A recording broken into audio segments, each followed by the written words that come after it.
गजा में 15 महीने तक मचे कत्लेआम का अंत हो गया है। इजराइल और हमास ने युद्ध विराम और बंधकों की रिहाई के लिए समझौता कर लिया है। I welcome the announcement of a deal to secure a ceasefire and hostage release in Gaza. Qatar, मिस्र और संयुक्त राज्य अमेरिका ने बुधवार को एक संयुक्त बयान में पुष्टि की है कि इजराइल और हमास ने युद्ध विराम और बंधकों की रिहाई के लिए समझौता कर लिया है।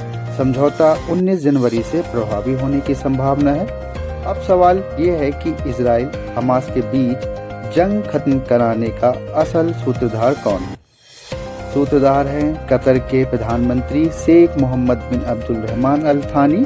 ये वही शख्स हैं जिसने अपनी धरती पर दोनों देशों को बैठाकर बातचीत करने को मजबूर किया, जिनकी बात खुद बेंजामिन नेतन्याहू भी नहीं टाल सके। दरअसल कतर पर इजराइल और हमास दोनों ही देशों को भरोसा था। कतर एक ऐसा देश है जिसका इजराइल, अमेरिका और हमास तीनों से संपर्क रहता है।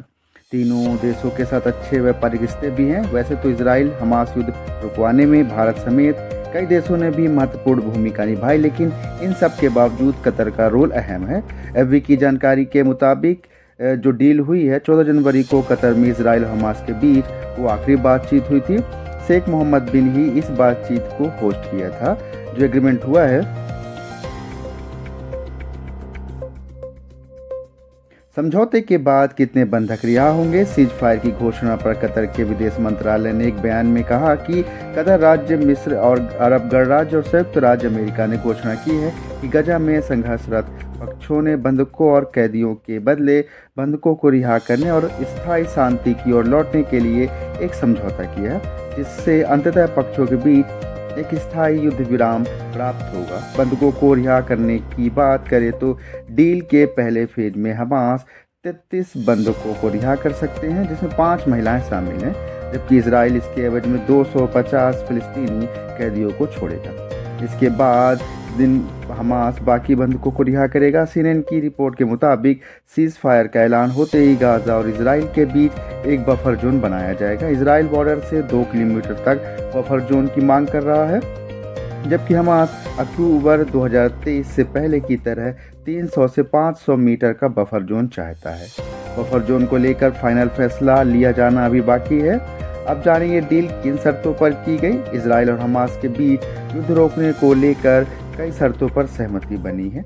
इससे लेकर अभी तक आधिकारिक तौर पर कुछ भी नहीं कहा गया, लेकिन सूत्रों की माने तो दोनों देशों के बीच समझौते तक पहुंचने के लिए कुछ अहम शर्तें जरूर रखी गई हैं। इन शर्तों को पूरा करने के बाद ये सीज फायर का समझौता हुआ है।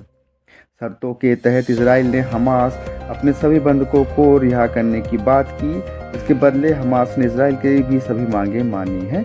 वह अपने बंद कैदी फिलिस्तीनी कैदियों को रिहा करेगा। सूत्रों के अनुसार दोनों के बीच युद्ध रोकने का यह समझौता शुरुआती कुछ हफ्तों तक का है। इस दौरान इजराइल अपनी सेना भी गजा से वापस बुलाएगा। बताते चले कि इजराइल और हमास के बीच लंबे समय से दुश्मनी चली आ रही है, लेकिन 7 अक्टूबर 2023 को हमास ने इजराइल की तरफ कम से कम 5000 रॉकेट छोड़े और हमास लड़ाके सुरंग के रास्ते इजराइल पर घुसपैठ की।